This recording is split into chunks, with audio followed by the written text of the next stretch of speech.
Welcome to the deep dive. Today we're really digging into something pretty fundamental, I think, for anyone wanting to get their voice out there. Absolutely. We're talking about building a clear kind of career roadmap for a podcast. Yeah, a roadmap. That's a great way to put it. We're going to unpack this structured 5-stage journey.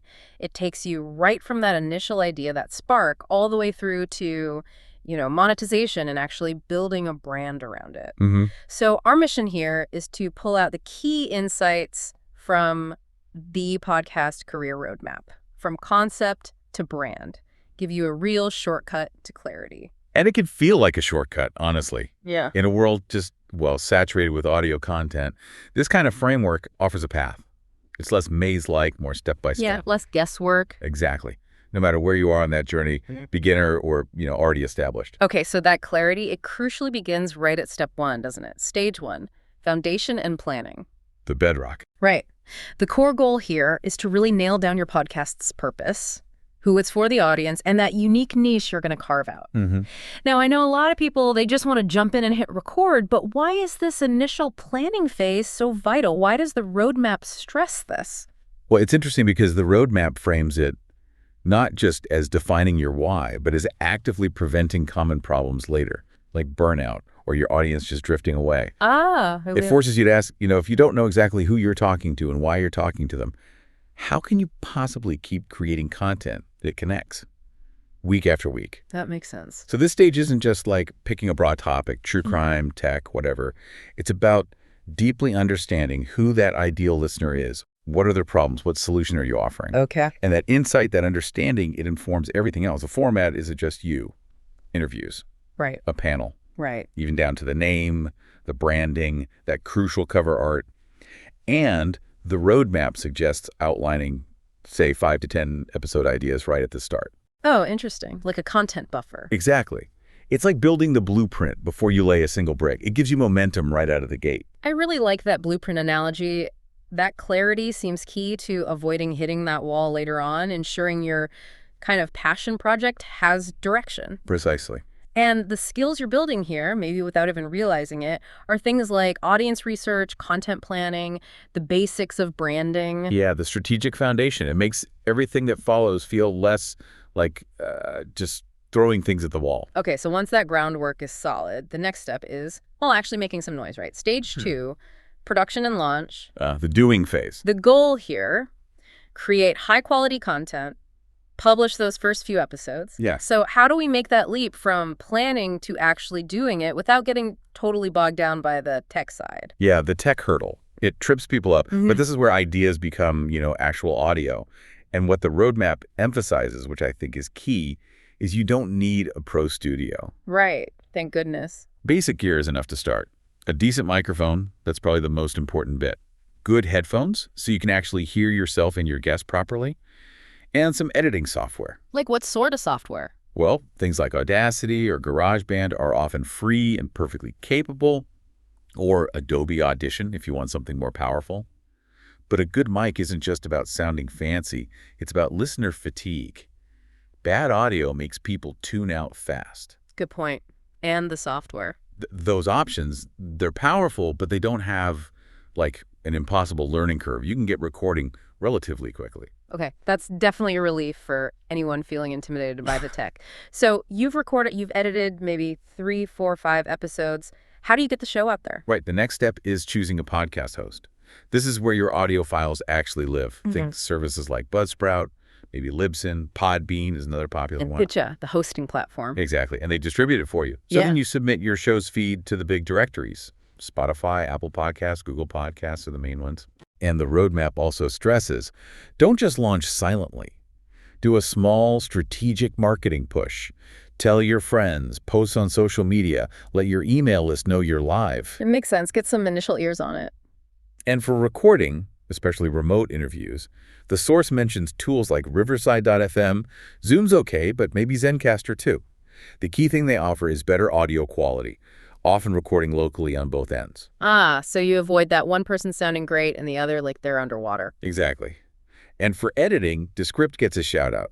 It's interesting because it uses AI to transcribe your audio, so you can almost edit the text, which can be way faster for some people. Wow. Okay, so quite a few tools there.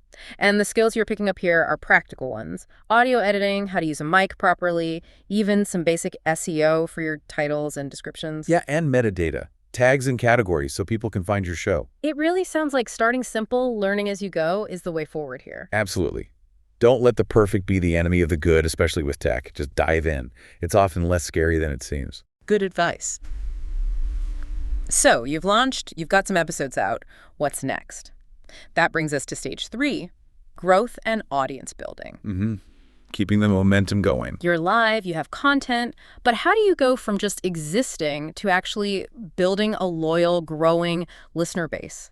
Cultivating that community. Yeah, this is all about consistency and engagement. Connecting it back, like to the bigger picture, it's about building real connection with your listeners. Okay. First off, consistency is king. Establish a regular publishing schedule. Listeners like routine. The roadmap actually points out that often a shorter weekly show performs better long-term than a long, infrequent one. Interesting, like building a habit for the listener. Exactly, like training a muscle, right? Consistency over intensity sometimes. Then you need to actively promote, share episodes on social media, find relevant online forums or groups where your target audience hangs out. Be where they are. Precisely. And collaborations. Reaching out to other podcasters for cross-promotion is super effective for finding new ears that are already listening to podcasts. Smart, tapping into existing audiences. Definitely. And don't forget email newsletters. Using a lead magnet like a free checklist or a resource related to your topic to get people to sign up, that gives you a direct line to your listeners, away from the podcast apps. Right, building your own platform. And finally, ask. Actively ask listeners for reviews and shares. It feels awkward sometimes, but it really does help with visibility in those podcast directories. Those are all really practical steps. And the skills here shift a bit, right? Social media marketing, networking, and really understanding your analytics. Oh yeah, analytics are crucial here. Looking at data from Spotify, Apple, maybe Chartable, to see what's working, what episodes resonate, where listeners drop off. That refines your strategy. And the roadmap mentioned tools like Canva for graphics, Buffer for scheduling social media, Notion for planning, ConvertKit for email. Yeah, your kind of marketing toolkit. They help streamline the process. So data really guides your growth efforts. It should, yeah. It tells you what your audience actually wants. Okay, now, for the stage many people get excited about. Stage 4. Monetization and expansion. The goal. Start earning some income from this thing you've poured your heart into. The viability stage. Yeah. For someone who's built that audience, put in the work, what are the ways, maybe some surprising ones, they can start generating revenue? Well, what's really fascinating here is just the variety of options available once you have that engaged audience. Sure, sponsorships and ad networks like Podcorn are common. People know about those. Right, the standard ads. But the roadmap actually highlights direct audience support pretty strongly, using platforms like Patreon or Supercast. Often, this can bring in more revenue per listener than ads. Probably more than ads. Often, yeah. And it fosters a much stronger community, gives you more creative freedom because you're directly accountable to your listeners, not advertisers. That's a powerful model. It is. And beyond that, think about creating and selling your own stuff, ebooks, merchandise, online courses. Based on your expertise, you're leveraging the authority you've built. Using the podcast as a platform for other ventures. Exactly. And don't overlook things like hosting live shows, maybe paid webinars, or even pitching yourself for press coverage or speaking gigs at events. Those raise your profile and can lead to other opportunities. That opens up a lot of possibilities. It sounds like the skills here really shift towards the business side of things. Development, negotiation, product creation. Community management, too, especially if you have a paid membership. It's definitely about turning that passion into something sustainable. And tools like Patreon, Gumroad for selling products, Podcorn for ads, they become your partners in this stage. Yeah, they facilitate that transition. It's where the value you're providing starts to translate into a career, letting you reinvest in the show and make it better. Which leads us perfectly into the final stage, stage 5, brand building and diversification. This is where it gets really big picture. Beyond just the audio. Exactly. The goal is turning your podcast into a full-fledged personal or business brand that extends way beyond just audio. How does a podcast actually evolve into that kind of powerful, lasting brand? Yeah, this is the kind of ultimate evolution, maybe. Yeah. Connecting it to that bigger picture again. This is about leveraging your voice, your content, your platform into something with real legacy.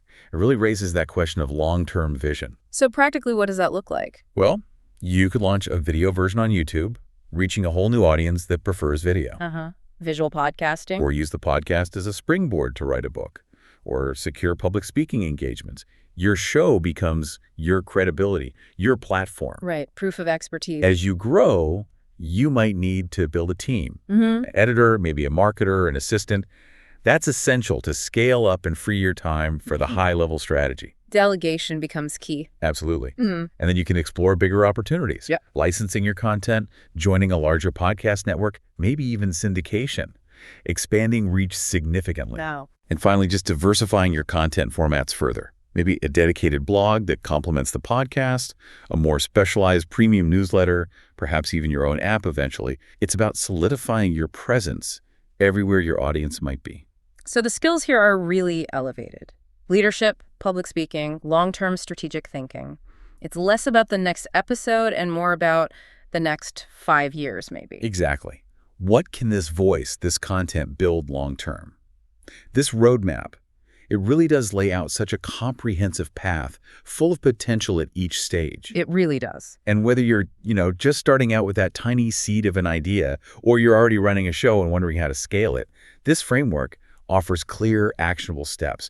It turns that creative spark into something tangible, something that can really thrive. A path from concept to brand, just like the title says. So as you, our listener, reflect on this journey, this blueprint we've unpacked for building your audio presence, maybe consider this. What's one unexpected way, maybe even a slightly wild way, that your voice, through your own podcast, could resonate and genuinely impact the world? A possibility you hadn't even let yourself consider until right now.